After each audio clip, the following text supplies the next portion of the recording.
My name is Jimmy Lentz. I'm Chief of Cabarrus County EMS, and we'd like to take this opportunity to welcome you to the 11th annual Hearts and Heroes event. This is an event at Cabarrus County EMS we look very forward to, and we're excited to have the largest number of survivors tonight we've had yet. That speaks volumes of what we're here for.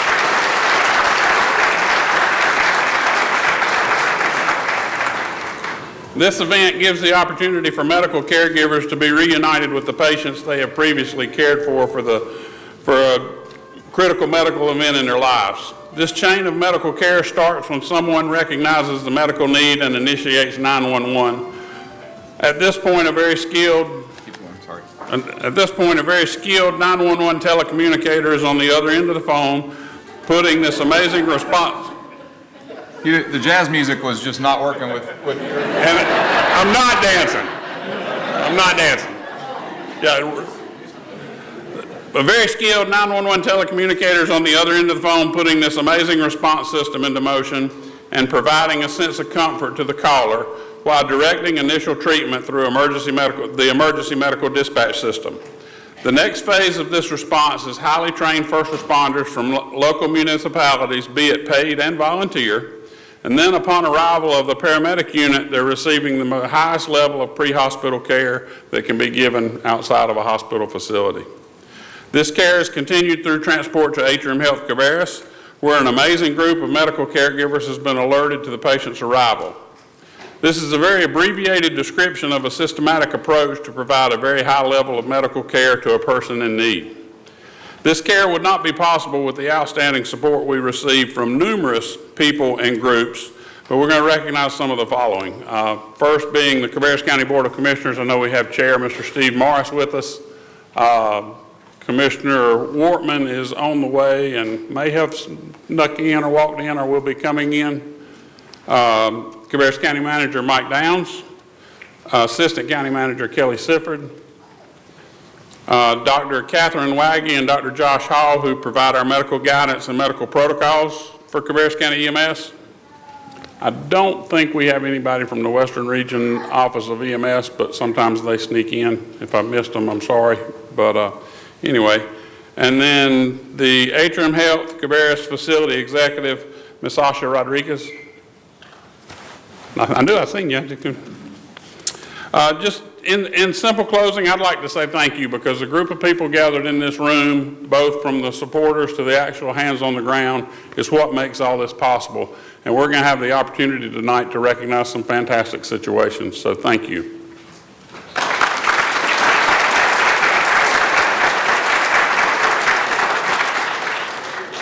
With that, I would like to introduce the Reverend Alan Thompson. Alan is a retired EMS director from Cabarrus EMS. He actually was the originator in some of the first Hearts and Heroes and was truthfully instrumental in my career. Now is the Medical Service Program Chair for Roy and Cabarrus Community College. And Alan, if you'd come forward, please.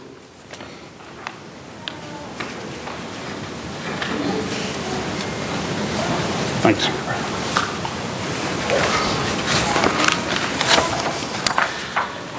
If you would, let us join in prayer. Oh God, tonight we come before you with hearts in different places as we celebrate life while being required to confront our own mortality in this delicate balance. First, we come to remember those that have gone on before us and cannot be here tonight. We pause to remember them in a time of silence for lives well lived and for the memories that we will forever cherish. And in this moment of silence, we pray for your comforting and strengthening presence, that we would feel that in our hearts.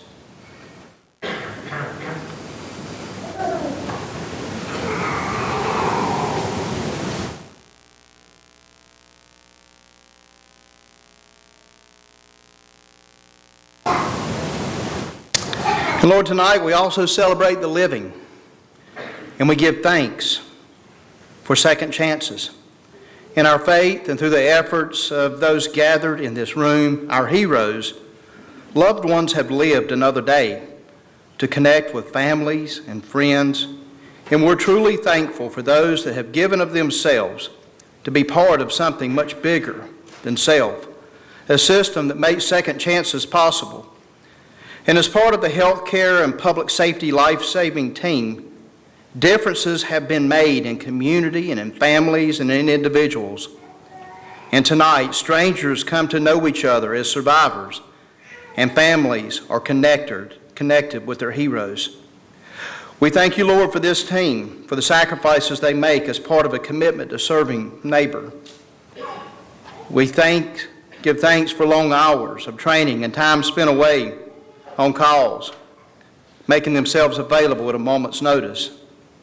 And we thank you, oh God, for the survivors and families here tonight, willing to be present so that we may know that making a difference is possible, because these affirmations and testimonies and stories are one of the reasons that this team continues to do what they do. Lord, I lift up a prayer tonight for a continued hedge of protection around those who serve through the practice of medicine and public safety. I pray your hands would be around our survivors and our families as they walk these blessed days ahead of them with courage. And I pray you would continue to be with our healthcare teams, our public safety agencies, and community leaders as they develop and support best practices in care and response. I now ask for your blessings on our time together tonight and pray that this night might be filled with thankfulness, celebration, and life. Amen. I would ask that you stand and join me in the Pledge of Allegiance.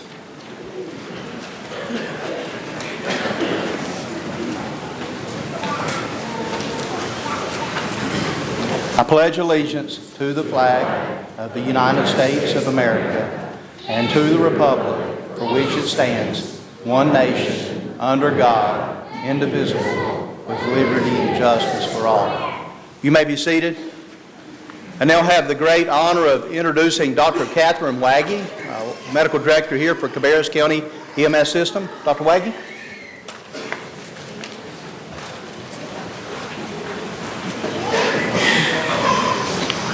Good evening. I'm Dr. Catherine Waggy, Medical Director for Cabarrus County EMS and attending physician in the emergency department at Atrium Cabarrus. Thank you everyone for joining us this evening. This is my 6th year as Medical Director, and nothing brings me more joy or gives me more pride than to see how this event has evolved and grown year after year. This is truly a testament to the high level of skill possessed by many in this room, the determination and will to help someone in need, and the endless love, compassion, and empathy we all embody. Whether you are someone who is unfortunate enough to suffer cardiac arrest, a family member unfortunate enough to see a loved one suffering, a bystander, a first responder, or a healthcare worker, each of us plays an integral part of the chain of survival. Each role just as important as the next, with all of us learning and teaching each other as the events unfold. Patients we see in cardiac arrest always hold a special place in the hearts and minds of healthcare workers. You may not remember us, but we certainly remember you. We remember your families. We celebrate and mourn alongside you just the same. The gift you give us of medical knowledge gained each time we care for a critical patient is invaluable, while simultaneously reminding us that life is precious and can be gone in a moment. Those of us in this room that have chosen to care for others in their darkest moments love what we do, but recognize it often changes us forever. This room is full of families, work families, biological families, chosen families. We come together in times of need. We support each other. We have an unbreakable bond. You, as survivors, are now forever a part of that family. Welcome. We're so happy to have you.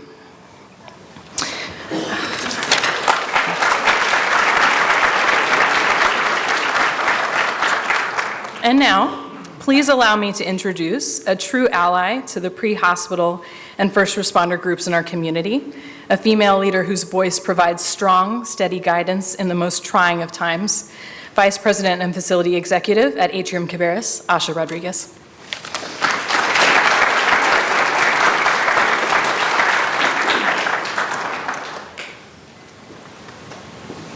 Well, I don't know how to follow that. It's incredibly eloquent of you, Dr. Waggy, and we are honored to have you lead on behalf of Atrium Health Cabarrus. I'd like to ask, and I'm gonna, at risk of overly embarrassing our survivors, would you all please stand?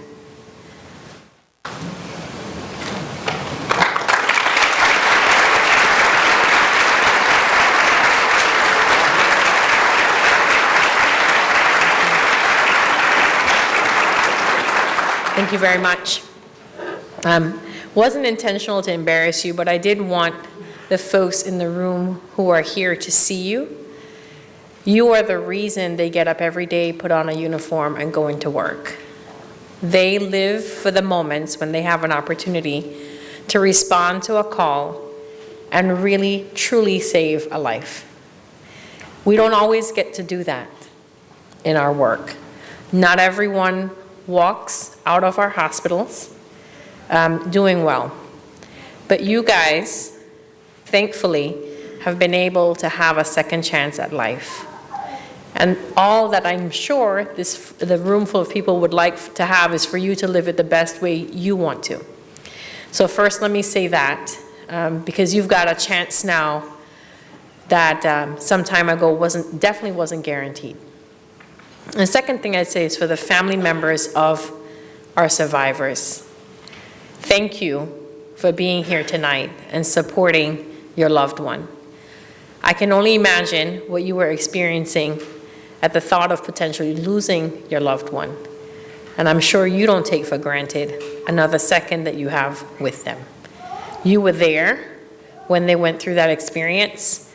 You contacted 911 with the hope that they would be able to get to your loved one fast enough and get them the medical intervention necessary. You advocated on their behalf with EMS, with our providers at the hospital, and you probably sat, prayed by their bedside, contacted tons of family members, and waited.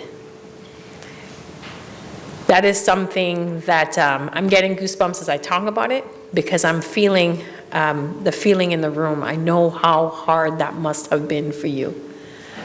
Hoping, wishing, and waiting. But they're here, and they're with you. So I ask that you don't take for granted another second that you all have together. Another birthday, another morning, maybe the day the trash doesn't get taken out. Or I struck a nerve. Or the milk gets forgotten on the grocery list. It really is okay, because you all have each other. For the EMS providers, your swift and quick response guaranteed these folks an opportunity at a second chance. You got in there. Sometimes you don't know what to expect, what you're going to see, and you quickly responded with immediate life-saving measures, stabilizing these individuals and giving them the time to get to us. It's incredible.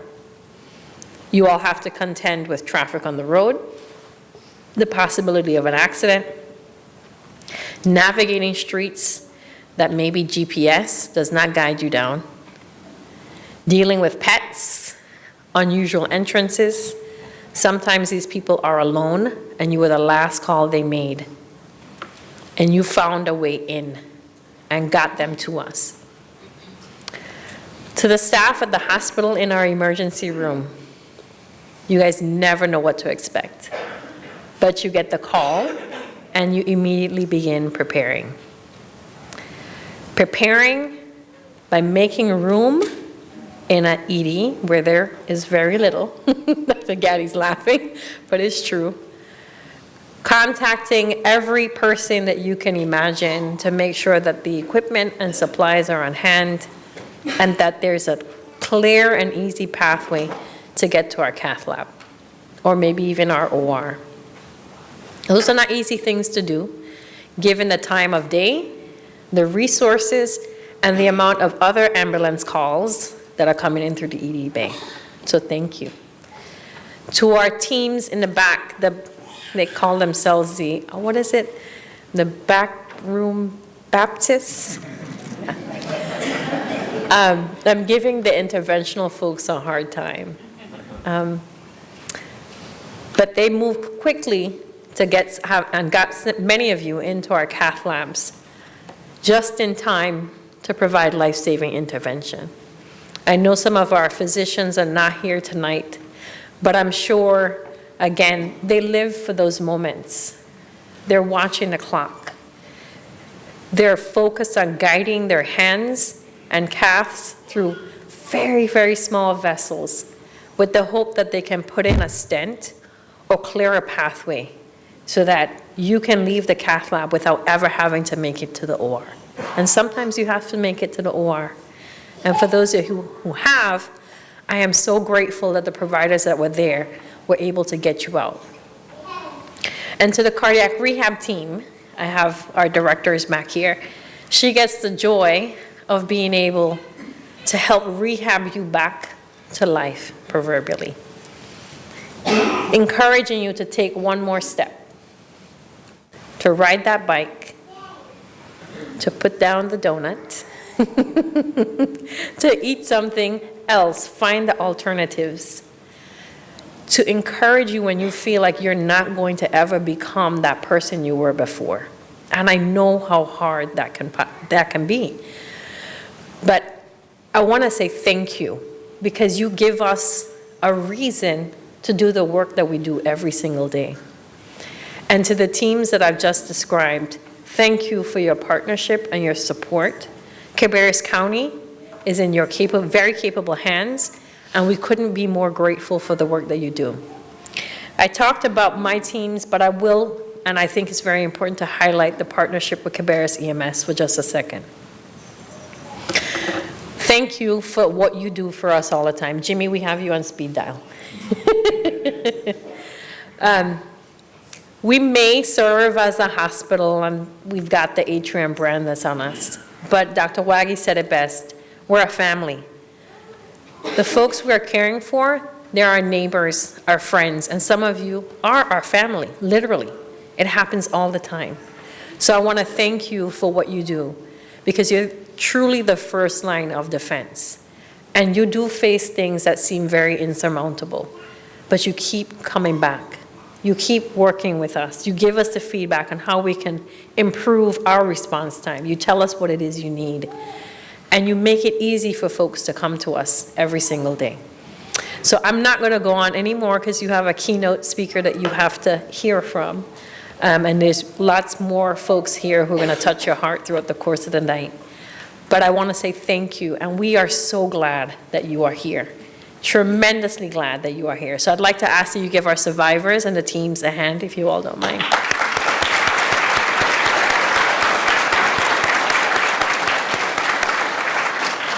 And for every time you come to an event like this, I just want you to continue to remember how precious and wonderful your life is. There's a reason that you're here. So please make the best of it. Thank you.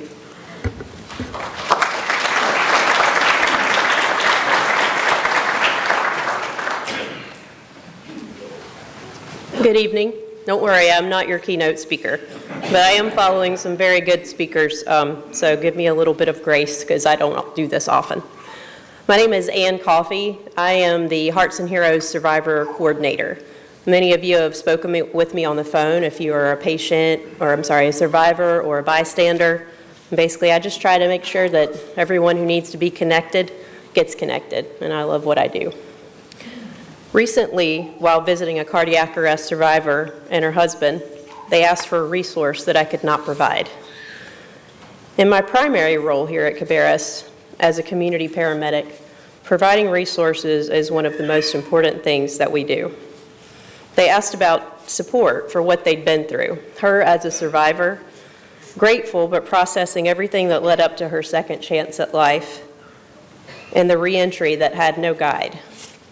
And him for being thankful that a calm voice on the phone told him how to be the heartbeat for his wife until he could be relieved by first responders, but having the memories of nearly losing her and being haunted by the sights and sounds that he couldn't forget. They asked if there was a support group for survivors of cardiac arrests and their family members, and I had nothing. I told them I would find a resource because I was certain that they are not the only ones who needed this type of resource and support. Our guest speakers are an answer to this need, and we are thankful to have found them. In learning about their organization, and because we have a space to accommodate our own local support group, we are, oh gosh, I forgot to ask Kara how to click the thing for the next slide. That would seem easy to do. Did I do it? Yay. Thanks. We're going to have our own local support group, and this is super exciting. We have the space to do it, and through connecting with our next guest speakers, have a lot to learn about it to make sure that we do it well. So I'm very happy to announce that we will be having that in April. The date is up there, and I didn't write it down, so I believe it's the 27th. Please welcome Johnny and Rachel Davis. I feel like their story is going to resonate with a lot of people in this room. Thanks.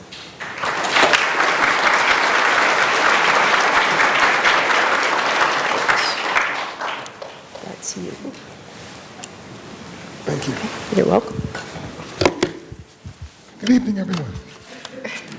I know I sound terrible. My voice decided not to participate today. I promise you, it's far sexier than this. But I ask that you bear with me and just listen as best as you can. I swear I woke up this morning, I had a voice. By the end of the afternoon, it was gone. And I've been looking for it ever since. So thank you so much. I promise I won't be speaking before you too long. I'm going to transfer it over to my wife. But I want to share this with you. I'm going to start this off by saying thank you to all of our speakers that we had just prior to, because you guys hit the nail on the head and giving us this opportunity to kind of share a little bit about our story and also to talk about the resource community that we have with CASA. So I'm just going to start with my heart issue. It started when I was 34 years old. I was diagnosed with idiopathic cardiomyopathy. And for some reason, I don't know why this happened, but there's been no history of anybody in my family with heart issues. I don't do drugs. I've never done any illegal drug in my life. I don't drink or smoke. So for me to develop heart failure was a complete anomaly. And no doctor to this very day can determine exactly what the cause of my heart failure was. So here it is at the top of my life at 34 years old. I had just retired from corporate America, and life was fantastic. And now I'm just faced with literally being 24 to 48 hours away from expiring. So when I get to the hospital and they tell me exactly what the diagnosis is, he says, your ejection fraction, Mr. Davis, is 8%. You have one foot in the grave and the other in the banana peel. So here's what we can do. You qualify for a heart transplant, but because you're 34 years old and you're otherwise healthy, we're going to try some experimental medication at this time to see if it works. And we've seen people in your situation with favorable outcomes, but there's no guarantee that this is going to happen. And I said, well, if I have a choice of taking the medication versus you taking my heart out of my chest and giving me someone else's heart, let's do the medication. And I did that. And for 6 years, it was a battle. My heart function improved slightly. My ejection fraction got as high as 39%, which is still heart failure range. But I was able to function. I was able to go back into the gym. I was able to exercise regularly. I was able to resume my normal life as normal could be for a person with a 39% ejection fraction. So I was okay. And then this happens. In November of 2012, I go to my cardiologist to get my echocardiogram results. He says to me, he has this look on his face, this look of concern, and I said, what's the matter? He said, Johnny, I don't know how to tell you this, but your ejection fraction has decreased from 39% to 25%. And you need a defibrillator pacemaker in your chest today. And I said, wait a minute, doc, how is that possible? I just left the gym. I feel fantastic. Look at me. I'm beautiful. He says, no. He said, the reason why you feel great is because you've been working out all your life. You don't have anything else wrong with you. So you're not fighting anything else. Your body's not fighting anything else. But you're on fumes right now. And I didn't understand that. So he says to me, you need a defibrillator in your chest today because you can go into sudden cardiac arrest. You can be at a red light and go to sleep and never wake up. You can go to sleep and just never wake up. He said, I don't want to see this happen to you because I've been a cardiologist for 12 years at that time. And I've seen this happen time and time again. And I said, what are my options? He said, you don't really have any options. You need this defibrillator. And he said, well, we have a problem. I said, what's the problem? He says, your insurance carrier won't pay for it because you're 40 years old and you're asymptomatic. And by the time we go through the appeals process, you can go into sudden cardiac arrest. And I said, my gosh, this is insane. We have insurance. You can clearly see I have a need for it and they won't pay for it. So I went and got a second opinion. And the cardiologist told me, he said, we can titrate your medication and put you on a different regimen and see exactly what happens if your ejection fraction improves over the course of the next 30 days. But if it doesn't, you're going to need this device. Well, that was in November, right before Thanksgiving. And everything was going great. I thought I was responding great to the medication.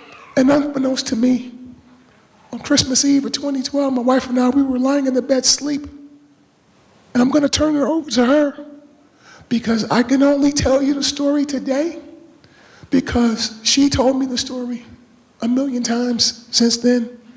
So I'm going to turn the story over to the person that I affectionately refer to as my wife saver because I would not be here today standing before any of you without her.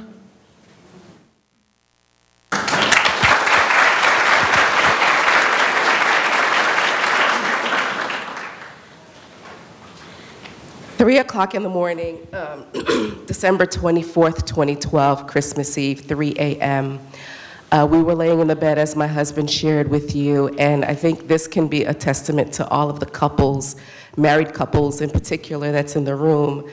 Let this be a heartfelt message about love the day after Valentine's Day, which is the day we celebrate love, was that if we were not cuddled in a position, if we were not laying close to one another that night, if we were arguing, he was on one side of the bed and I was on the other side of the bed, I would have woken up to his cold, dead body. It's as a result of us sleeping closely together that at 3 o'clock in the morning, he started having convulsion-like movements like this. I immediately jumped up and I was like, wake up, wake up, wake up. You know, he's always had a habit of having bad dreams. I was like, it's a nightmare, wake up, wake up. But he didn't say anything. I'm like, baby, wake up, wake up. He didn't say anything. So I immediately jumped out of the bed. I turned the light switch on and he's laying in the bed having these convulsion-like movements. I immediately got on the telephone, called 911, and I told the 911 operator, I think my husband's having a heart attack.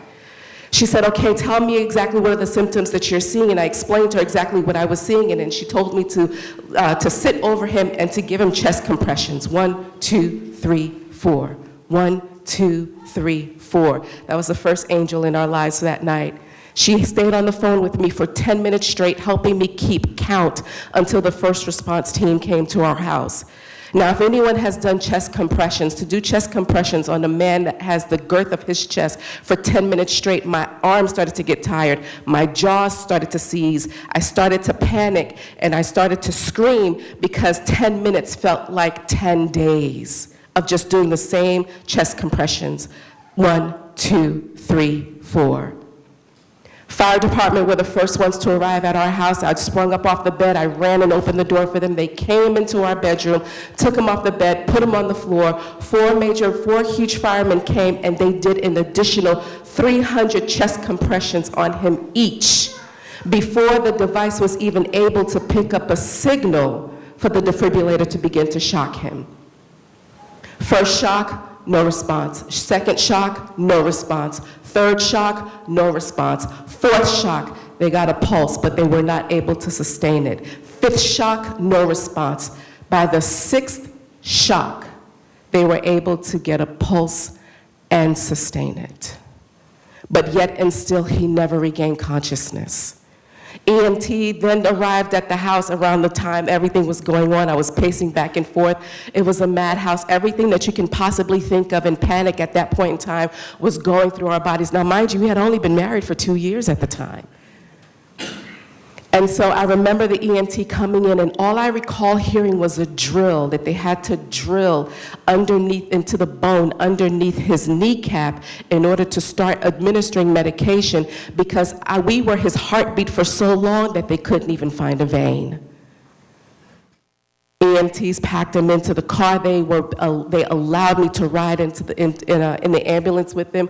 We immediately got to the hospital, and at that point in time, 3 o'clock in the morning, maybe about 4 o'clock this time, in Charlotte by ourselves, we don't have any family. There was no one I can call that can come and immediately spend the time with us here or spend the time with me to support. We had our 2 neighbors come because of all of the sirens that were happening. They followed us to the hospital, and at that point, they told me that to potentially prepare myself to not just be his wife, but to now be his caregiver, because the next 24 to 48 hours were critical. Now, I don't know about anyone else here. I make no apologies for my faith, but at that point in time, I made a couple of phone calls, and we had a prayer chain going on all around the world. We even had friends that were in Afghanistan serving, praying for him. And we prayed for a Christmas miracle. And on December 25th at 11:53 p.m. Eastern Standard Time, my husband opened his eyes. Now, that was an arduous process of having to go through and to deal with the debilitating experience of watching your loved one die, because in essence, he was gone for 16 minutes with no pulse or oxygen to his brain. And if at any point in time they decided to not continue administering therapy, he wouldn't be here today.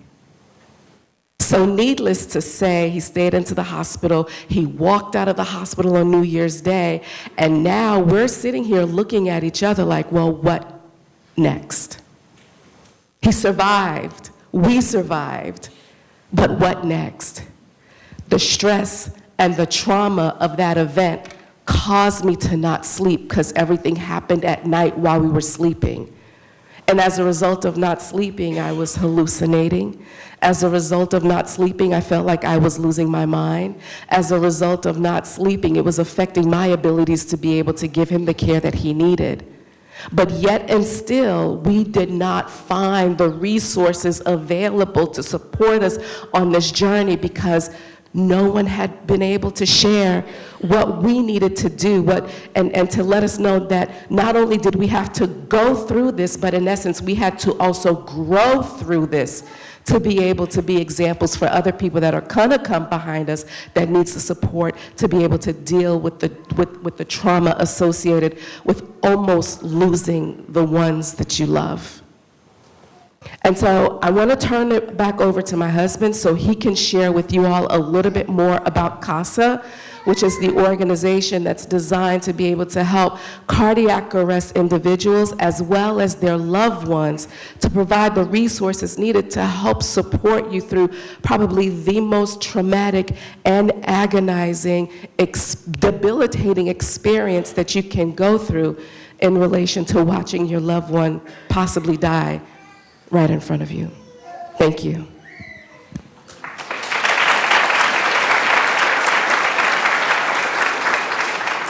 So you can imagine, for those that survive, you're trying to figure out what your next thing is going to be. Why are you here? What are you supposed to do now? What's your purpose in life? I remember being outside of my body and looking at myself, and I didn't want to come back to it. And I heard a voice that said it wasn't my time, and I had to come back. And when I came back to my body, I had to figure this whole life out again. There was so much psychological trauma and emotional trauma and just the physical trauma of just trying to get back to myself. And I didn't know what to do. A friend of mine said, Johnny, you should write a book. Just get it out. It can be cathartic for you. And that's what I did. I wrote a book. a best-selling book, I'm Still Here, From Heart Failure to Heart of a Champion. It became a #1 Amazon bestseller the first day it was released. And then I started working out. I went back to the gym. I started exercising. I started sharing my videos in different groups on social media. And people started to connect. Other survivors started reaching out. And they wanted to know if I can exercise. What kind of exercise can I do? So on and so forth. And I said, this is what you can do. Talk to your EP first. Because I'm not a doctor and I don't play one on television. I can't tell you exactly what to do, but this works for me.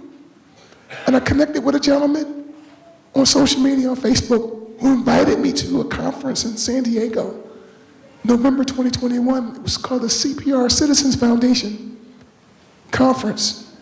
And I met with those people. And I met with so many survivors. And for the first time, I felt like, oh my gosh, this is what Rachel and I needed.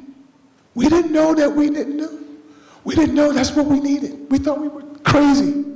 Nobody could understand what we were going through.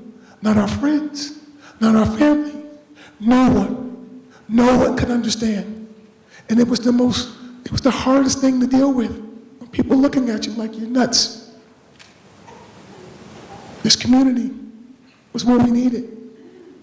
I was approached by one of the gentlemen in the group to join the board of directors for the Sudden Cardiac Arrest Foundation.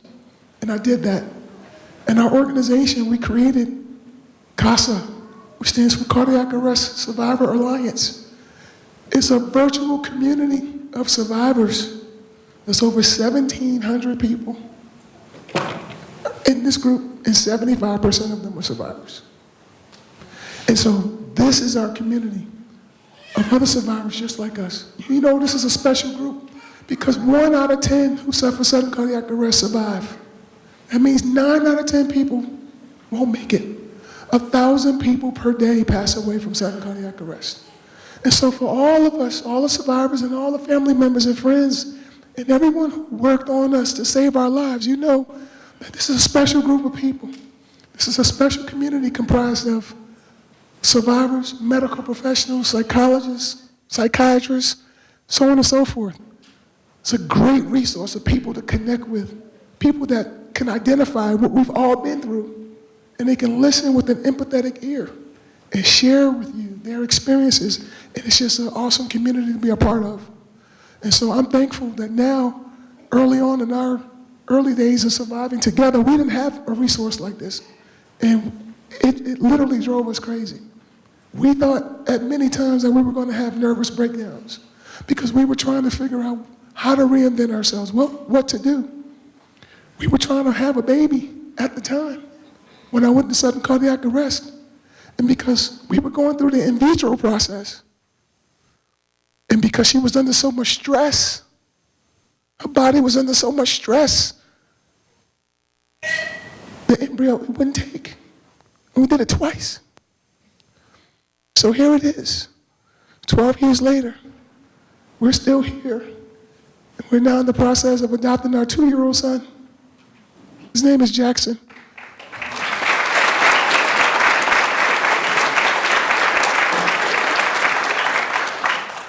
And I say all this to say, for all the survivors in the room and all of the members, family members and friends, EMS team, firemen, I want to give the EMS team and I want to give the firemen your flowers today. The firemen that saved my life, we're still friends to this day. To this very day. They're like family to us. And every time I ask retired Captain Dale Cuff, why did you continue to work on me? Why didn't you stop after the 5th shock? He said, I don't know, we just weren't going to let you die. And he says often, we were just doing our job. We're just doing our job. And that's what all of the humble firemen would say. And the EMS workers would say, because you do it every day. We're just doing our job. But I would tell you this, when I see the firemen in the trucks driving, and I see the EMS team riding around in the ambulances, I said, those are angels in those ambulances because they're going to save somebody's life. We're not talking about a football game. We're not talking about a basketball game. We're not talking about a baseball game. We're talking about saving a person's life. They saved my life. I'm here with my wife. I'm here for my 83-year-old mother, for my 2-year-old son. It may not mean anything to you because you don't know me, but it means everything. Everything to me. Everything to my family. It means everything to your family. So you're not just doing your job. You're doing God's work. So I want to give you your flowers right now and say thank you. Thank you. And I'll leave you with this. If you ever start to feel down, you ever lose your way, and you ask yourself, what am I here? Why am I here? What am I doing? I want you to think of these 3 A's that help you stay in a space of gratitude. The first A is acknowledge. Acknowledge where you are. Acknowledge all that you have. Acknowledge everything that's going right in your life and not focus and think about the things you don't have or the things that are not going right in your life. Appreciate. Appreciate this moment. Appreciate this time.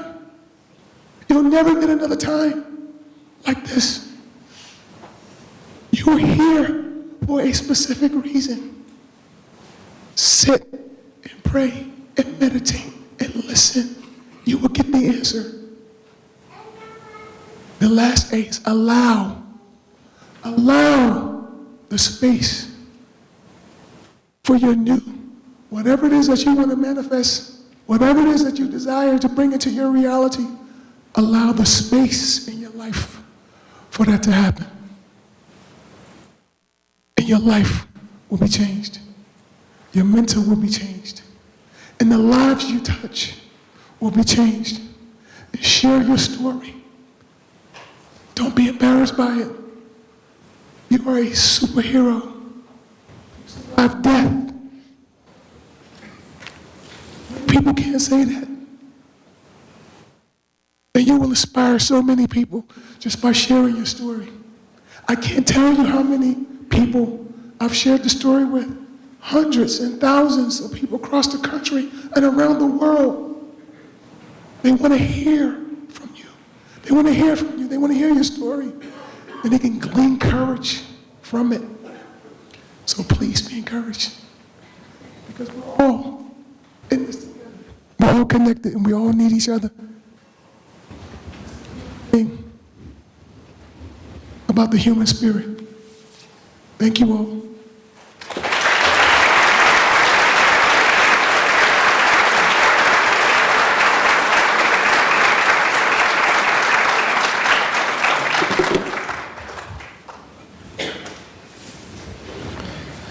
Thank you, Mr. and Ms. Davis, for sharing your story. And I think this is your phone, maybe? Yes. I have one up here that Kara's going to text me everything to say when I forget, and I didn't want to be looking at the wrong one. So thank you for sharing your story. Stories matter, and the work that we do, oftentimes we forget to connect to the fact that we're dealing with human beings with a life and a story, much like all the survivors in this room. So thank you very much for your willingness to share tonight. I'm Justin Bryans, the Deputy Chief of Administration here at Cabarrus County EMS, and I'm going to be the MC for the remainder of the evening, which we're shifting gears now to the recognition of all of you in the room who have provided care to these folks, as well as the survivors that we have with us in the room. As you'll see tonight, a loved one, a friend, a neighbor can go into cardiac arrest at any moment. The American Heart Association says that nearly 45% of out-of-hospital cardiac arrest victims survive when bystander CPR is performed. If you've not learned CPR, we'd like to start the evening with an invitation for you to join us. I know some of you may have done CPR and not actually been trained, and you, over the phone, had to learn how to do it. Maybe you've gone back and gotten a class since then. But we definitely would like to have you come learn CPR from us. We have a new beautiful headquarters, a place to have the trainings. We're going back to our quarterly offerings. If you scan that QR code, there'll be a link to register for the upcoming one in February. We also have the trainings on our Facebook page, and we'll push those out as they become available over the next year. So please reach out if you have a need or you would like to learn CPR. We're currently participating in a research trial called Race Cars, a race car study with Duke University in the state of North Carolina. And we have been challenged to train 4,500 people in CPR over the next 8 years. We have Dr. Harmon Jonas, I think, in the room. Are you present? Yep, back there in the back of the room. Thank you for coming to represent Race Cars tonight. Obviously, the work that this research trial is doing across the state is all about, there are different components. The one that we're focused on is all about teaching as many people as we can to do CPR, because we know that without bystander CPR, there's not a good outcome. So thank you for being here, and we will have a chance, I'm sure, to chat with you after the program is over. Tonight we celebrate 37 lives that were saved because of the people in this room. And not all the survivors are here, but we certainly have some who were not able to make it in that total number. When cardiac arrest occurred in front of a bystander, 75% of these folks received CPR by a family member, by a neighbor, a coworker, an umpire, somebody in the community. At this time, we would like to begin our recognition by recognizing those who went above and beyond in providing CPR to folks before first responders arrived. And that could be providing CPR, or it could also just be providing ancillary care, calling 911, making sure the door was open. If you were involved in the care of a survivor, we would like for you to come forward at this time. So if everybody who fits that bill will please come on up, we're just going to have you all line up at the front of the room, and I'll kind of explain you what's next. So bystanders, family, anybody who did CPR or provided care, please come on up to the front.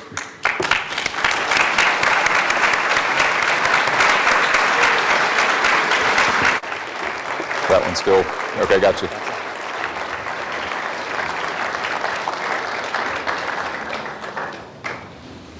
And we don't want to miss anybody, so if you're shy, please, we'll give you just a second. So Ann is going to, here in just a second, we're going to hand out some challenge coins, and I'll tell you briefly what those are about. So let me go to that slide real quick, and then we'll come back one. So they're going to receive a challenge coin tonight for their heroic act of love. Challenge coins surfaced during World War I. The practice of carrying the coin was designed specifically for a unit, and it started with the Air Force and Army Special Forces. The individual would carry the coin at all times and present it to prove affiliation with the organization.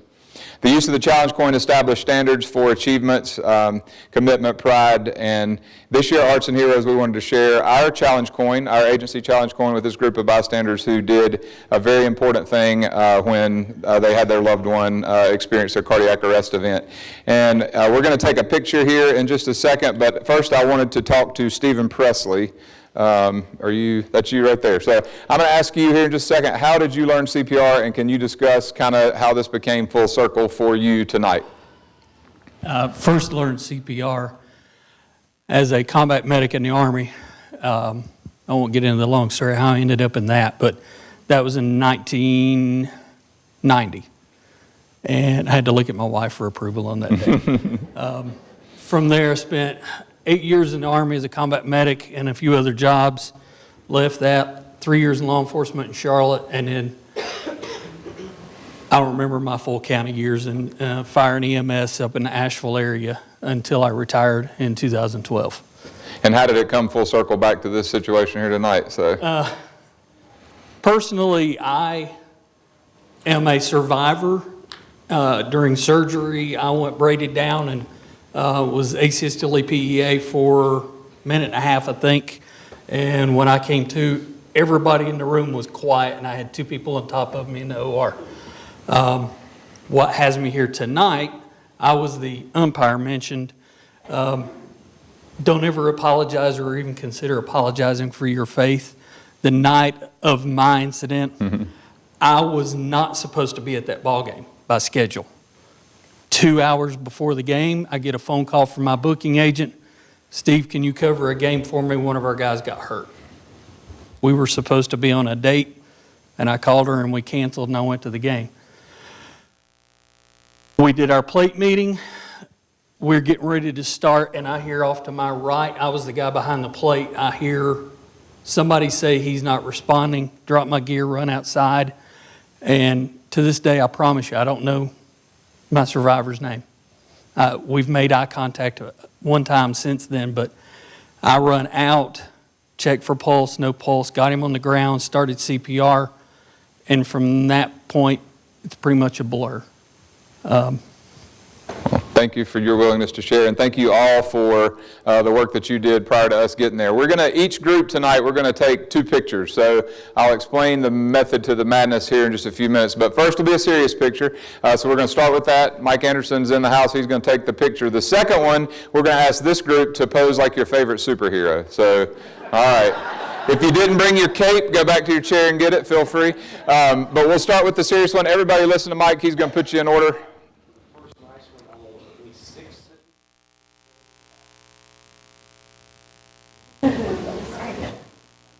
It's down, it's 30 feet wide. No, let's get over here. All right, that's not 6. 4. All right, that's 5. And 6. There we go. Now, you guys in the back this way, please. Right. There we go. There we go. Miles. There.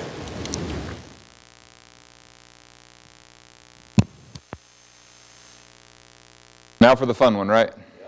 So, Come in front of the seats. Yep. You can't, like, pose sitting down. Get like you want to, your favorite superhero. The floor is y'all's. So. If you're hating the fact that you came at this point, we're sorry. I promise you, this will all make sense in a minute. And the other groups are wondering what we're going to make you do, I'm sure. So. All right, so what I'm going to do, we'll count to 3. Don't move until I get to 3. When I get to 3, do the pose. 1, 2, 3.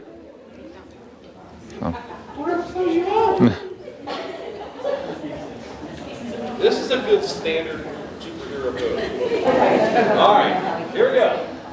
1, 2, 3.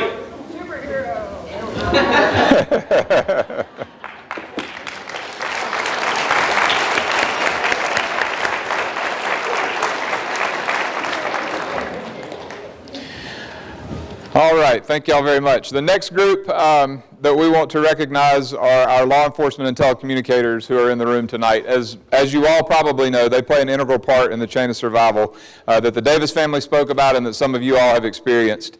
Oftentimes these individuals are easily forgotten, and the reason is sometimes the telecommunicators are on the phone doing the work that Ms. Davis described, and then you hang up the phone and you never reconnect with that person. And sometimes they don't, they call us to wonder how you did and vice versa. They listen, they decide if CPR is needed. They're tasked with being a calm voice on the other end of the line to encourage and explain how to perform CPR. So if you've been to previous events, you know that you may notice a change in how we're doing the recognition tonight. If you might not have actually been involved with the survivor this year, but what you do for the community should be recognized. So if you are part of any of these organizations and or you provided any care via telecommunicator, or if you were on scene as a law enforcement officer, we would like you to come up to the front and be recognized. So anybody who's with one of these agencies, whether you were involved in anything or not, come on up to the front. And the ones in uniform you can't hide, we'll come find you, so.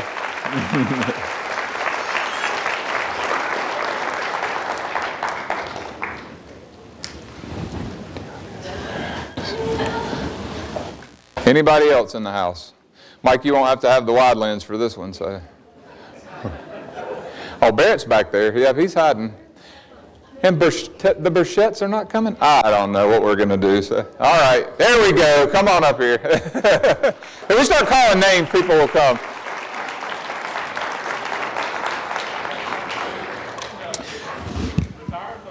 That's right, yeah.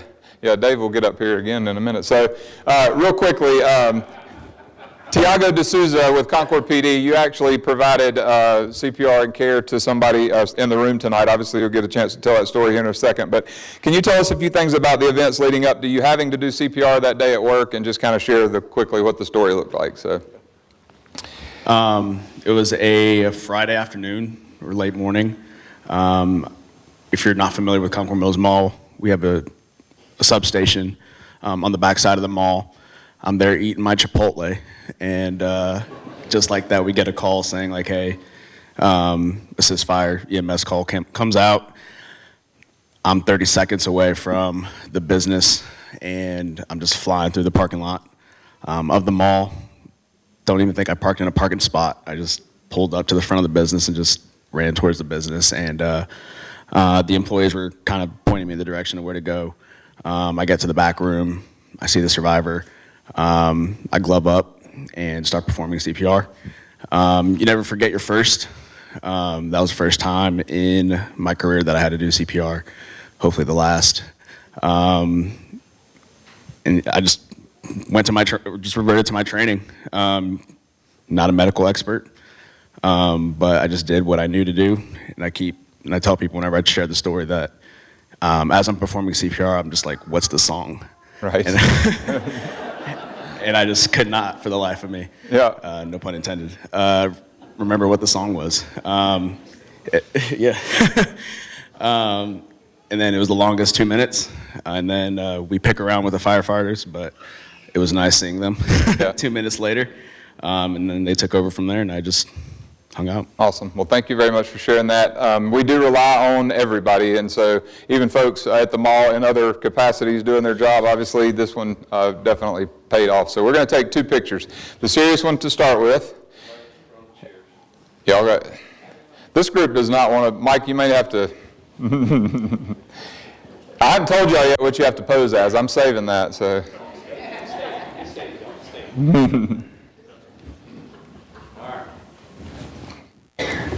I know, but what do I do? You go get them.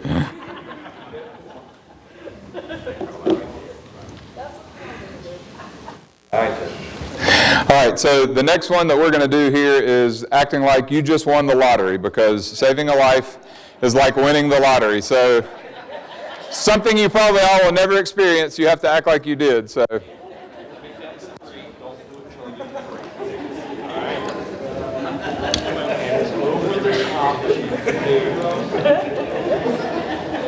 All right, ready? 1, 2, 3.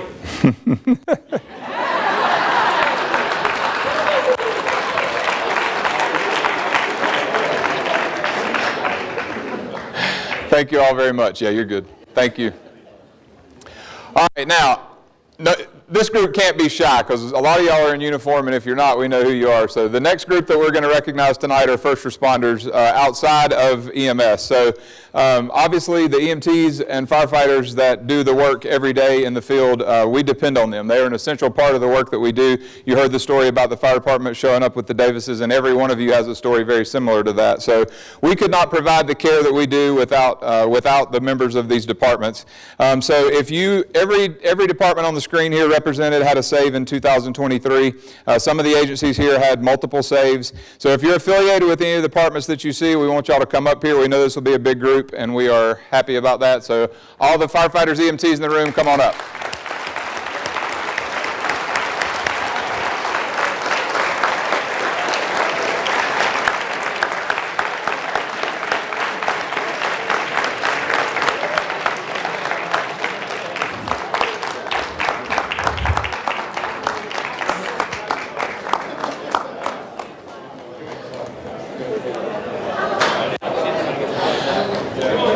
Now, Carrie's going to drive them in. Which one is Jimmy Green? I have no idea. I've lost you in the crowd. Jimmy Green? Yeah, I think I know, right? Jimmy's with Harrisburg Fire Department, so I know your department had 5 saves this year. Each department here, similar stories. Tell us a little bit about the value that you see, obviously, in the relationship that we have together, and then just anything that stands out about the training and the work that y'all do. Just share what you'd like. So a little history about Harrisburg, and I see some friends from a very long time ago. Early 70s, there used to be a fire department rescue squad in Harrisburg. We used to staff our own ambulance at the time, and then the Cabarrus County EMS would come in on top of that and usually transport if it was a priority patient. Later on, we kind of dissolved that part of it, but we kept the level of care that we had since then. It used to be called intermediate, now it's called EMT advanced. We still maintain that to this day, and I think that that's one of the reasons why we have the number of saves that we have. We can do some advanced stuff that some of the other fire departments can't do, and it's worked on my own family. Where's Doug? Doug was just at my father's house a few months ago, and to see him come in, I've known him for a very long time, it made me feel good. You know, every once in a while, one of us ends up on the other side of that phone call, and it means a lot to see the caliber of paramedics that we have in this county come in. So that's my story, and I'm super proud of not just my guys, but everybody else up here. It's a team. Thank you very much for sharing that. Appreciate it. Now y'all are not off the hook, so this one's going to be a little more of a challenge. So listen to Mike, serious photo, and then I'll tell you what the fun one's going to be here in just a second. Off that ladder, please. Don't fall off that ladder. If I fall, I'm in the safe place, I think. Yeah, I don't know.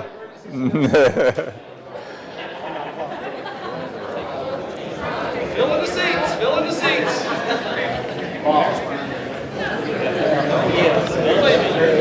Fill in the seats.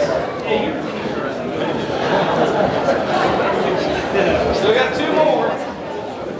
While Mike is getting this picture lined up, I want to start thanking a few groups of people. I'm going to start with our communications and outreach team in the back of the room. They have done a great job always marketing this thing, but also helping us put it on Facebook. He needs me to be quiet, so we'll come back to the thanks in a minute. The bearded one in the back. We didn't think that through. I think I might want you to go over here. All right, let me go up.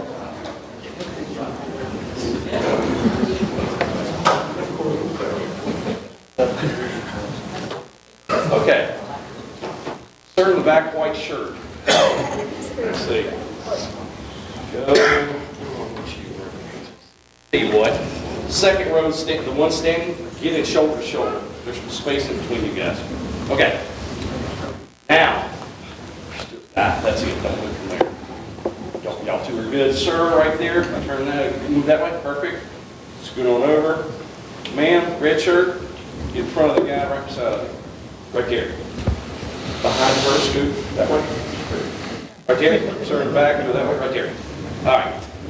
Let's see. Dashes are strong on this side. All right, let's see what we got here. Oh, most of y'all look pretty good. Right here. Let's see. Okay, here we go. I want you everybody smiling. Everybody smiling to the best of your ability. I know it's a struggle for some. Here we go. 1, 2, 3 for Dale. One more.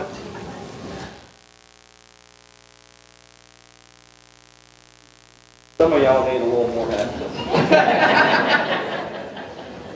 Did good. I'm telling you, those mustaches are really good. All right, let me do one more. Right here, big smile. All right, so the fun one is you have to act like you just won the new car on The Price is Right, okay? So, or you could be spinning the wheel, whatever you want to do. Just do something fun. I didn't come up with this. It's Kara's fault. I'm just delivering the message. So, All right. Do something fun. And it's a nice car, not one of those little entry-level ones. All right, here we go. Somebody's hiding in the back. All right, here we go. 1, 2, 3.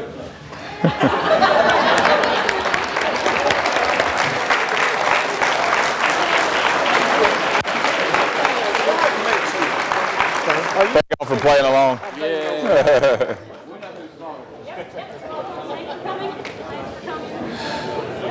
So we told y'all the event has grown and we're running out of room, so this is our plan to have nobody come back next year. So the firemen are like, I'm never going to that thing again.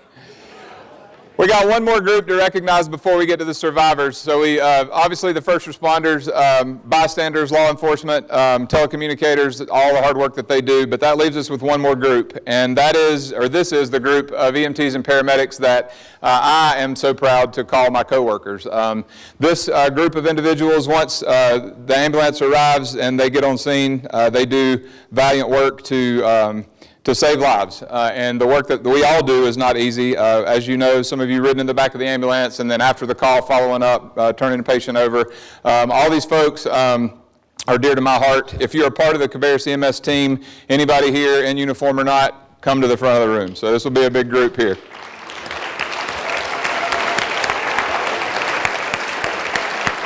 I texted you something, and now I can't remember. Just now? What? 2 more groups. Oh, sorry. It's all right.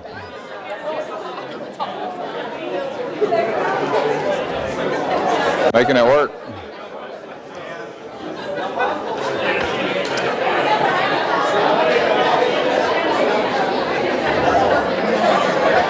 Stay on this end because I have to interview you.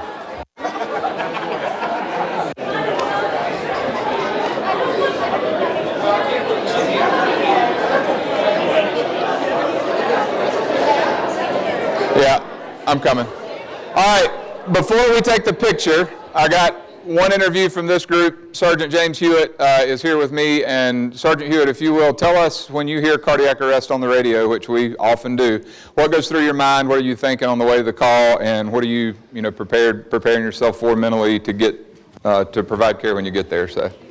I think it, and Jimmy said this earlier, it starts with the telecommunicators. They do a great job. They obtain some vital information for us.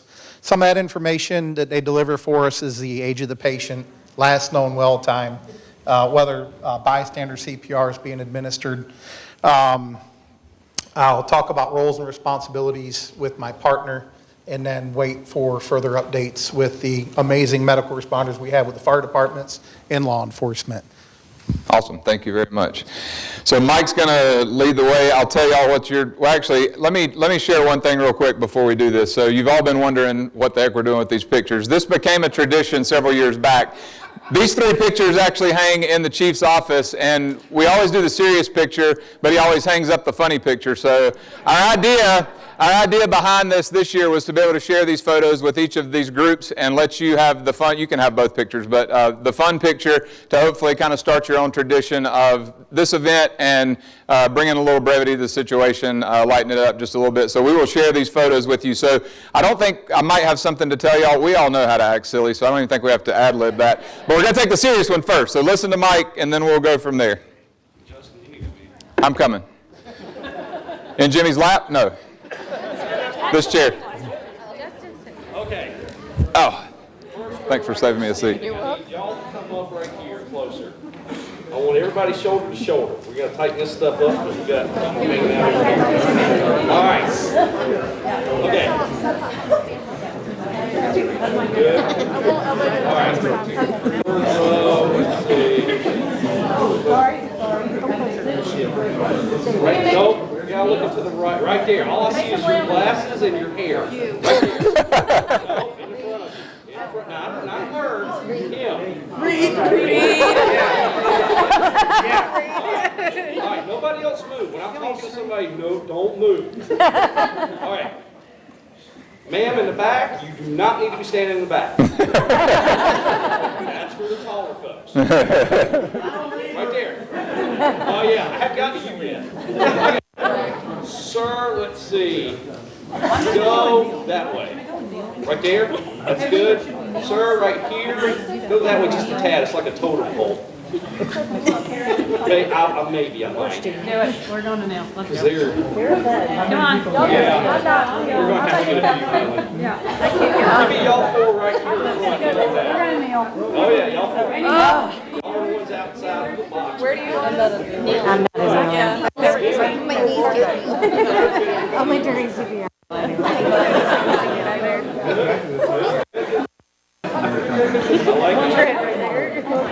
right. Give me one more down here. I feel like we have to have a. All right. Good, good. Ma'am in front here with the blue and black.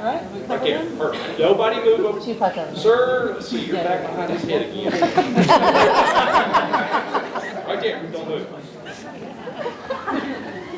Let's see. There's one redheaded girl talking. There you are. I can't see you hardly. Okay. That didn't help. No, scoot this way. Stop. I can't see you. Okay. Now, sir, right in front. No, ma'am. Right, wrong. Yeah, you. Right there. Go that way. Nope, too much. Right there. Right there, looking at me weird. Go that way. See, you know who you were. Okay. All right, y'all are good. Y'all are good. Everybody looking at me. Everybody looking at me. Except for that one guy that's not. There we go. There you go. All right. No, you're not. Turn that way, though. Y'all both turn that way. Not straight on. This way. There we go. There we go. You're the only one who's aimed that way on this side. Okay. She shouldn't be back there, but I'll deal with that. If he says that to you, come kneel. Sir, in the back, scoot that way, right there. Sir, I want you to come more over here, closer to the next row up. Keep coming. Keep coming. Yep. There you go.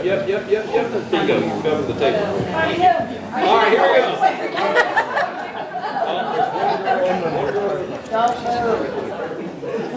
Yep, good. Here we go. Let's do it. Smiling, everybody. If you don't, I'm going to Photoshop a funny one. You don't want me to do it. Here we go. 1, 2, 3.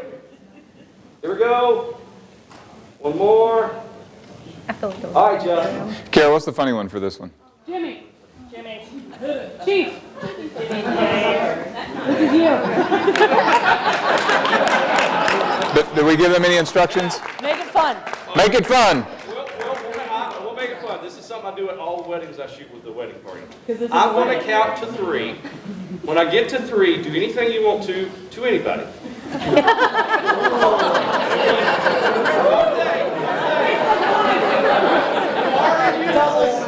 And the county manager is here.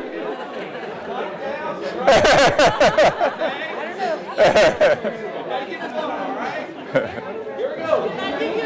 1, 2, 3.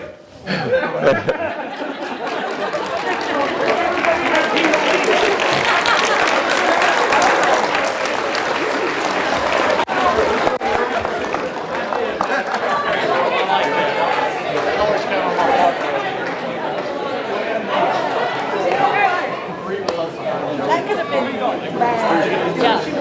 bad.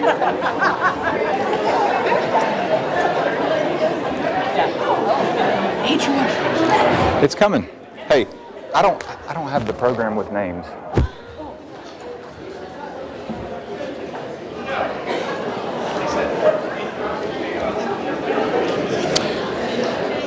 Okay, thank y'all for enduring that. That was, anyway, we had fun with it. So I do have one more group to recognize after we talk about Zoll. I said earlier the last group, but I was thinking the last pre-hospital group. But I want to talk about briefly, Zoll Medical is here in the room with us. We have had an outstanding, long-standing relationship with Zoll Medical. They manufacture the cardiac monitors that we use, as well as the auto pulse devices that provide compressions. They are providing all of our employees who had a save this year with a challenge coin, and you can see a picture of it. I think I switched slides there. They also are going to be supporting our support group, and anybody who is interested in purchasing an AED for home use, that is becoming more of a thing now. Both Andrea and Chase are here. They will be glad to help help have those discussions coming up at our support group coming up soon. So you will have these coins eventually for the folks who were involved in a save. And then last but not least, Asha did a great job talking about the hospital team, but we want to take a moment to extend our heartfelt gratitude to Atrium Health for their unwavering support of us as well as all that we do. The sponsorships through the years definitely help us serve the community and provide critical care to those patients in need. We talk about collaboration all the time, and sometimes it seems like that is an overused word, but that is the only word really to describe how well we work with the hospital and all the teams there. Kara is on multiple committees and work groups at the hospital. We stay connected to them and vice versa so that we're providing care at the beginning while they're in the hospital. When they come out, we see these patients with our community paramedic program. You are definitely an invaluable ally. So anybody in the room who is with Atrium Health, come on up to the front for your photo and recognition, and don't be shy. We'll come back there and get you. Come on, Heather. Bring your people, Heather.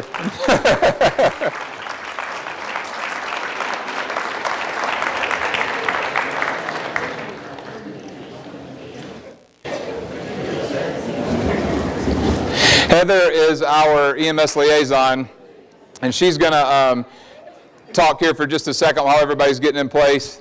Thank you all for being here, by the way, and I'm glad to see such a big group. So,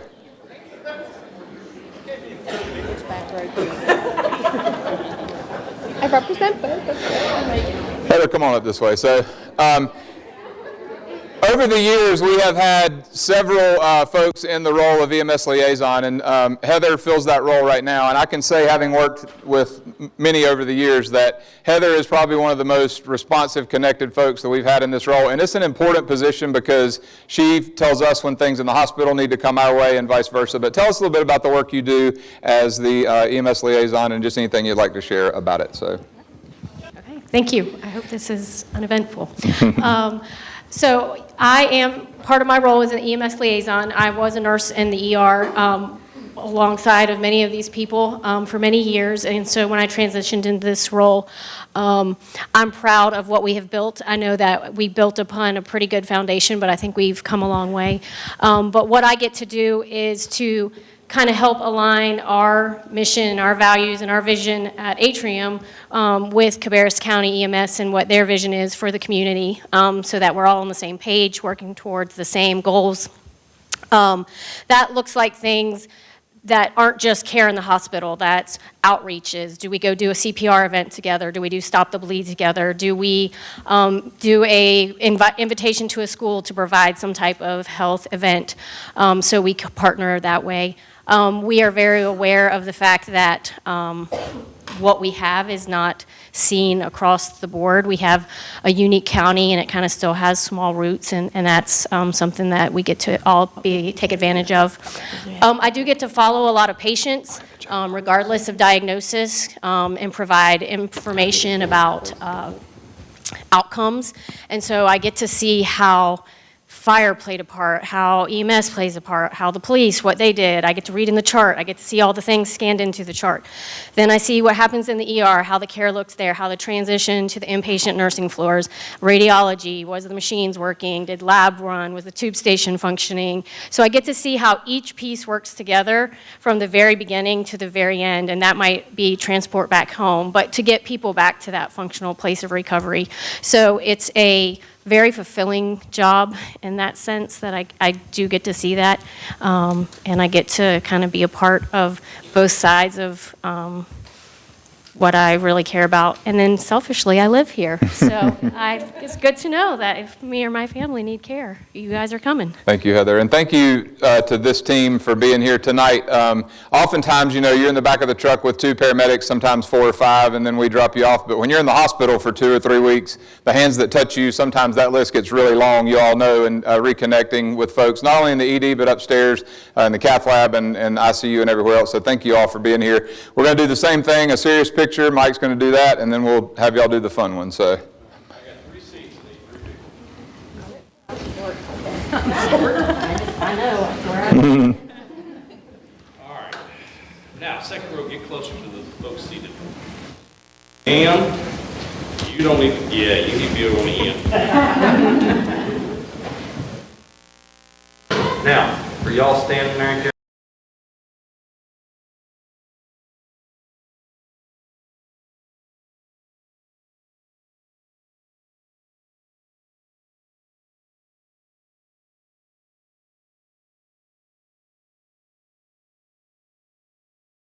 Keep going, right there, stop. Now, ma'am, next, go in between their shoulders. Keep going, keep going, keep going. Now you're in between. Sir. There we go. Sir. Good. See, y'all are learning. Teamwork makes the dream work. All right. Y'all did good. I even have to say that. All right, here we go. Nice one first. Miles, looking at me. There's one. All right, Jeff. So for the fun one, we want y'all to act like you just met your favorite celebrity. So you are all celebrities to these survivors. Whoever that is, like you just met them. 1, 2, 3.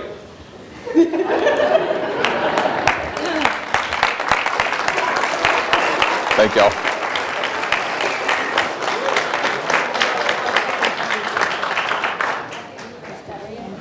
You're in the wrong uniform. Come back to the dark side. Thank you for that. Now it is the time that we've all been waiting for. The reason that we're here, the survivors in the room, I know we had a slight intermission there, but we definitely are excited to recognize our survivors. The most important part of the evening and the reason that we're here. So what we're going to do, and if you are a caregiver in the room, what I need you to do is pay attention. When I call the person's name and date, if you will look in the program, and if you know it was a call that you were on, make a mental note of who your survivor is, because after the event, you're going to have time to reconnect, take pictures with your survivor, and spend a little bit of time together. So just make sure you're paying attention to the program as I call the names of the folks that are here tonight. Survivors, when I call your name, come on up. I'll have you gather up here, and then we'll take a few photos, talk to you real quick. We're going to start with January the 6th and Mary Hartzell.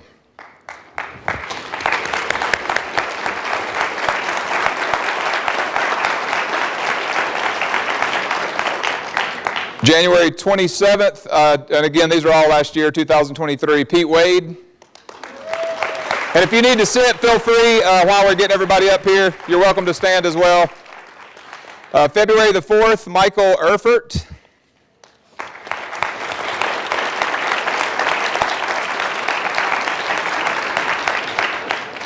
March the 22nd, Yusu Sun.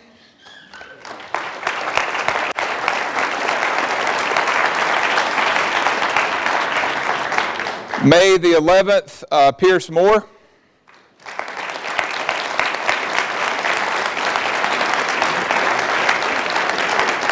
May the 14th, May the 14th, Eric Four.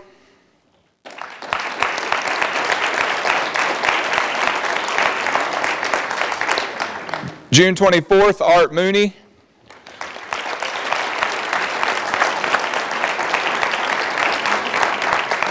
July the 11th, David Burchett. Listen, you can't have a fan club. No. David's retired from the sheriff's office, and we go way back, so we're going to pick on him a little bit. But August 14th, Paula Irwin.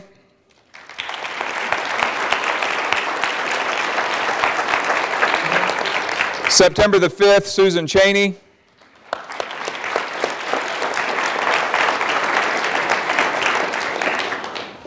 October 13th, Donald, is it Pausch? Sorry.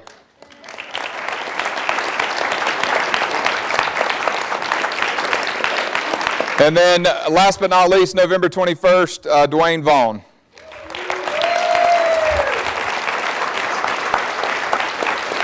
Now, I want to just recognize the fact that this group of individuals is less than half of the number of survivors that we had in Cabarrus County last year. These folks were able to come tonight. We had some folks that choose not to and some folks that couldn't, and that is understandable. But for the ones that are here, this is the reason that we do what we do. Y'all have all heard tonight why and how that is.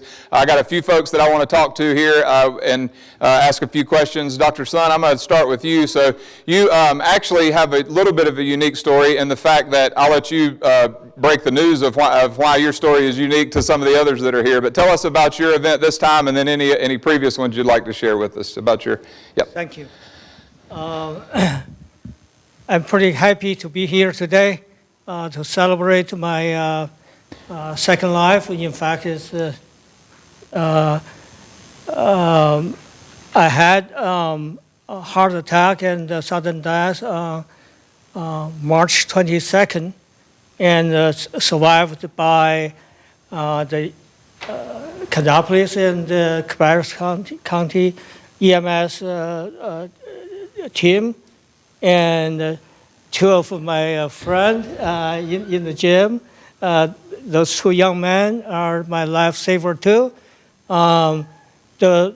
In fact, this is the second time. The first time. There you go. The first time occurred in 2017, before the Thanksgiving, when I was at home with my wife. All of a sudden, she didn't hear my voice when we were talking. He looked at me, I fall down, and she tested me, no brace, no pulse. She started CPR immediately, and no effect. She called 911. When the team came, keep doing CPR. Finally, they brought my heart back, sent me to the hospital, have 3 coronary bypass surgery. That's the first time. I really appreciate all the team works. And this is, like I said, the second time. So I'm happy. I think maybe I'm among these survivors. I think I'm the only person to be resuscitated twice, and successfully. Thanks God, thanks the team member, thanks everybody. God bless you all. Thank you very much. Thank you. Now we don't want you to come back again, okay? Like this is the last time, because if we don't, the food doesn't keep getting better or anything like that. So let's call this "You Just Stay Alive" and we move forward. So we're glad you're here, Dwayne Vaughn. You actually, I met you a couple weeks ago. You rang the doorbell at the headquarters, which now that we're in this big building, it took me a minute to find you. And at the time, I didn't know what you had some thank you cards. And after talking for about 5 minutes, you told me, your story of being a cardiac arrest survivor. But tell us a little bit about the day that your event happened, and anything else you'd like to share just briefly about that. So. Yeah, I have to say it didn't turn anything out like I had planned just an hour before the whole thing started. My wife and I had delivered my truck to get it worked on. We were going home to work from home, and we decided to stop by the QT that's right by 49 and 601. And still didn't feel anything. We go in, I go in, I get a cup of coffee, get a soft drink, come back out still feeling nothing different. It was just business as usual. I get in the car, my wife's backing up, and I remember just blacking out, feeling a little flush, and then that was it. And my wife, recognizing that I wasn't playing, she did test me to find out if I was just making fun of her driving. I've been known to do that. And then immediately she throws it up in park. She yells at somebody walking by, call 911, then yells across the parking lot, who knows CPR. And imagine this, 2 parking spaces away is a firefighter that had gotten off of work, stopping on his way home. And just, matter of fact, he even says that he just uncharacteristically lingered a little bit longer. If that doesn't tell you that God isn't in control, I don't know what does. And then immediately, he beats my wife to the side of the car, manhandles me out, and of course I'm laid out in a parking space. I don't remember much of this, but talk about precision. Then in just a couple of minutes, the paramedics were on site, and then a few minutes after that, the EMTs were there, and I sat on my hands for 2 days in the hospital because it was Thanksgiving. I'll have to say the turkey there wasn't as bad as I thought it would have been, but it was nice to actually get back out and get on with life, and at least extend my gratitude. And Ann was gracious and helped me connect with some people that were very important. I got to tell you this, I called Dylan and who's the firefighter, and I called him the day after I got home, and I'm just thanking him, and he's all shucksing and not a problem and all that. And then he even says, hey, I live right around the corner from you, so if you ever need anything, just call me. And I was like, dude, you're going to be hard-pressed to top that. So I'm just absolutely grateful for everything the organization does, the first responders. I'm here, and it's because of you guys. Well, thank you very much. Thank you. Thank you. Thank you for sharing that story. And you mentioned, I tried this earlier to give thanks. It was kind of loud in here, but you mentioned Ann, and so I'm going to take just a second. Both Kara and Ann, both, the amount of work that goes into, honestly, this year we're in a new calendar year, and we have folks that are surviving cardiac arrest, and they've already started contacting folks, and some of you all were talked to by Ann and other community paramedics to set this up. The work that goes into preparing for this event, it doesn't just happen, so we would definitely like to express gratitude to Ann, our community paramedic, who is actually now going to do the support group, and as well as Deputy Chief Clark. She had a bunch of work over the past few days to do specifically, but over the past year as well. So with that, thank you all for being here. We want to take a picture. Let's give a big round of applause for these survivors.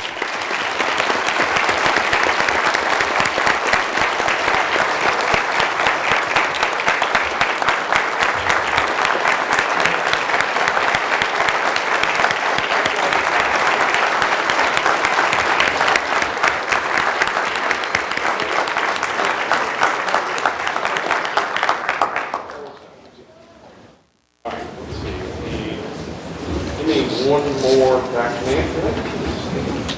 I want y'all a little tighter in the back, please. The first thing is stay with there. That's right.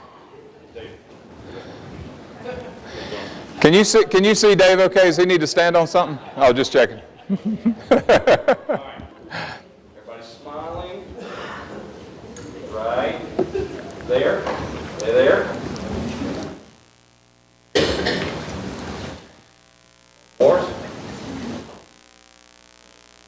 Now, for the fun one, we want y'all to act like you just walked into your surprise birthday party. Obviously, y'all have been given another day, and so surprise birthday party on the count of 3. Michael, take the fun one. All right. 1, 2, 3.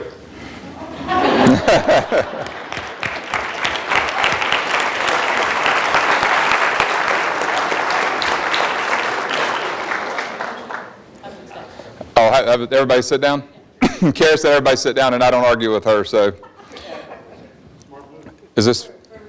Oh, yeah, gotcha. So what we're going to do after I land this plane, we'll have everybody come back up. The survivors want to reconnect with the ones that took care of you so they can find you. We've only got just a few more minutes, and then y'all hang out up here. You'll be able to take pictures. That's what I said for the folks in the room. Make sure you know how to find your survivor. We are kind of drawing near. I also want to thank Communications and Outreach. I tried this earlier. For those of you that don't know, if you never have been to the county Facebook page, social media channels, all the work that goes on to put all of our commissioner meetings and work sessions online, these guys do phenomenal work, and ladies in the behind the scenes. But this event specifically, they help so much with. We went through COVID having to do them virtually, and we really couldn't pull it off without them. So thank you to that team in the back of the room that does amazing work. This is the end of the ceremony. I got 2 more things to just mention. I've said them a couple times. The board in the back, we want as many signatures and stories on that. What makes your heart happy? It's right in the back corner. We have a step and repeat in that corner for pictures. So as y'all reconnect with the folks that took care of you, hang around, take pictures. So we're not running you off. Y'all hang out as long as you want to, and definitely enjoy the rest of the evening. I know that we've gone just a little over, but for obvious reasons. So anything else I'm forgetting? Thank you all for being here tonight. And like I said, we're hanging out, so feel free, and if there's any cookies left, please eat them so we don't have to. So thank you.